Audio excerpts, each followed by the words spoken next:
Je suis Nicolas Hatzfeld, professeur d'histoire contemporaine au département d'histoire. Donc, j'ai un parcours assez compliqué avant d'arriver à cela, un peu tardif.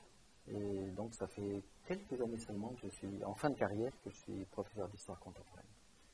Et pardon, mon département le plus important, eh bien, c'est un département qui a la licence, différents masters, recherche, professionnalisant, et puis un certain nombre de doctorants, et même nous mettons à accompagner des collègues qui deviennent eux-mêmes professeurs d'université.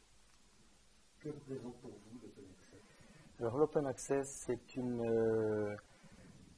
c'est une opportunité dans l'activité scientifique. En gros, pour dire les choses très rapidement, c'est la possibilité d'accéder rapidement, directement et gratuitement à toute une série de productions scientifiques de différentes natures. Que pensez-vous de l'offre numérique actuelle de l'édition académique en sciences humaines et sociales? Alors cette production, elle est en bonne partie composée de deux pôles, les revues, qui sont des revues souvent patronnées par des maisons d'édition, des éditeurs classiques, et les livres. Nous sommes une branche dans laquelle les livres continuent d'exister comme production scientifique, livres personnels d'auteurs, chercheurs, ou bien des livres collectifs.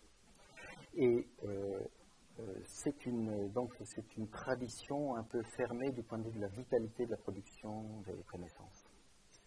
Publier en open access est-il une pratique valorisée dans vos disciplines? Oui et non. Ça dépend des moments. C'est une production qui est valorisante au début d'un parcours de recherche ou au début d'une carrière. Et puis, il y a des moments où passer par les revues et finalement la façon de faire évaluer et reconnaître et légitimer ce qu'on a fini. Donc oui, j'aurais tendance à dire oui en début de recherche et un peu moins à la fin de la recherche, au moment des dernières conclusions. Alors, quels sont les freins à la publication en open access? Les freins à la publication, elles sont liées à la fois au système économique que j'indiquais, des revues qui sont possédées par des maisons d'édition et qui veulent rentrer dans leurs fonds, vendre, et qui sont liées aussi à l'inquiétude de publier dans quelque chose qui ne serait pas suffisamment légitime, aussi légitime que les grandes revues. Mais alors, pensez-vous alors possible de concilier open access et le travail des maisons d'édition traditionnelles? C'est possible, et c'est même plus que ça, c'est nécessaire, indispensable, c'est en train de se faire. C'est-à-dire que même les revues dont je parlais ont compris qu'il est absolument nécessaire pour elles de mettre une partie de ce qu'elles ont en fonds en open access. Et très souvent, donc, elles continuent de faire payer ce qu'elles ont publié récemment et mettent à disposition absolument libre et gratuite tout ce qui est de publications relativement anciennes.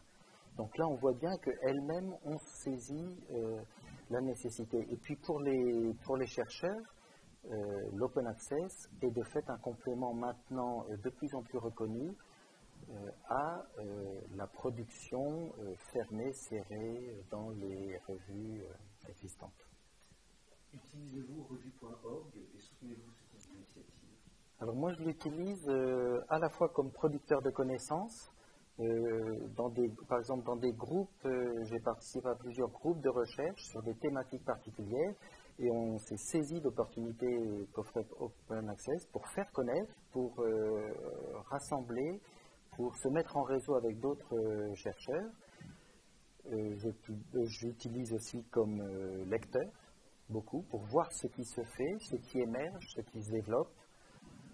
Et puis, j'ai essayé récemment de faire publier dans Open Access quelque chose qui n'avait pas pu se faire légitimer comme thèse, un énorme travail de recherche, mais qui ne rentrait pas dans les standards canoniques et dont je voulais que ça soit quand même mis à la connaissance et qui gagne à être mis à la connaissance. Donc voilà, plusieurs modalités. Dernier élément, nous avons des étudiants qui produisent des masters de recherche excellents et qui sont mis sous forme en fait, d'open access à disposition de l'ensemble de la communauté universitaire par notre bibliothèque universitaire. Donc c'est une autre forme d'open access dont on